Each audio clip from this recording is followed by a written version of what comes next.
原來每一個承諾或者誓言咧，都可以摧毀我哋成世人，甚至乎我哋幾世人嘅命運嘅。Hello, welcome back to my channel。我係 Carrie Light，我係個專業嘅通靈師、能量治療師同埋靈性導師。咁我哋成日都會講，或者成日都會聽到咧，人哋講咧，我永遠都會愛你嘅，我會一直喺你身邊，我會等你啊，我一定會翻嚟啊，我會好掛住你啊。咁呢啲甜言蜜語咧，當然好聽同埋動聽啦，甚至乎講嘅時候咧係真心真意嘅噃。但係從一個靈性角度嚟講咧，呢啲每一句嘅説話咧，或者即係暫時想表達嘅愛意咧，而唔係咁簡單嘅，而係一個靈魂合約 （soul contract），一份你靈魂親手簽落去嘅能量合約。只不過大部分人咧都唔知道。你講出口嘅每一個承諾都係一份靈魂合約。咁咧呢啲合約咧同人類世界唔同嘅之處咧係咧，呢啲合約你死咗都唔會完結嘅，佢會跟住你一世又一世咁樣，好似對你自己落咗一個咒語咁樣。你用你自己嘅説話同埋意念綁住你嘅能量喺另外一個人身上。所以而家有咁多人咧，仲喺度無意識咁樣履行緊幾百年甚至乎幾千年前講嘅一個承諾或者個誓言㗎。例如有啲人咧，上一世講咗，我永遠都會咁愛你㗎。咁幾百年之後咧，佢又再轉世投胎喎，然後又遇返同一個靈魂喎，即係同一個人啦。但係今世咧，佢咧嗰個人咧已經變咗啦，可能有暴力傾向啊、控制欲強啊，但係咧，嗰個受害者咧仍然係離唔開佢，心裏面仍然都係咁愛佢。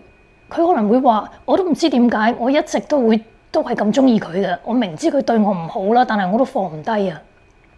咁呢啲咧未必淨係佢哋兩個之間嘅恩怨啊、karma。呢啲可能係咧喺一個舊嘅過咗時嘅靈魂合約，仲未得到解放，即係仲未得到即係 cancel 啊。咁就喺度生生世世咁樣履行緊咧嗰個合約嘅精神同埋個義務啦。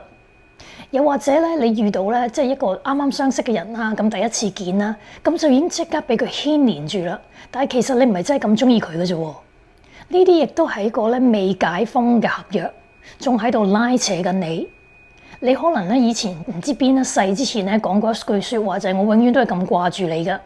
咁你而家一見面啦，中意唔中意都好，都係繼續咁掛住佢，就成日都會諗住佢嘅，唔知點解。咁你就會問：咁慘啦，我個人成日開空頭支票㗎，咁成日守完啲承諾咧，又唔知點咁樣嘅喎。咁有咩方法解決啊？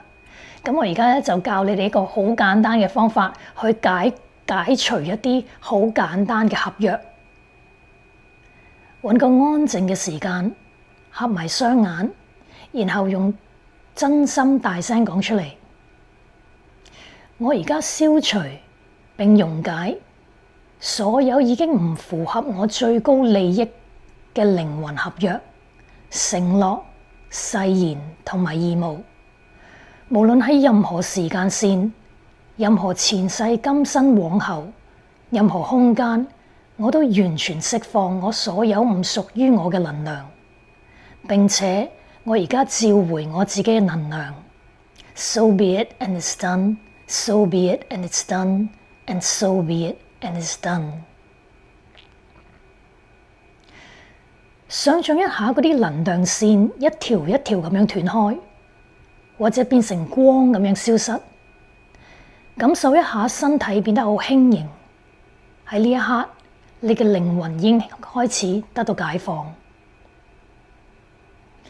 咁但係要記住咧，有啲合約咧係好深層嘅，可能經歷過好多世嘅傷害啊、背叛啊同埋執着啊。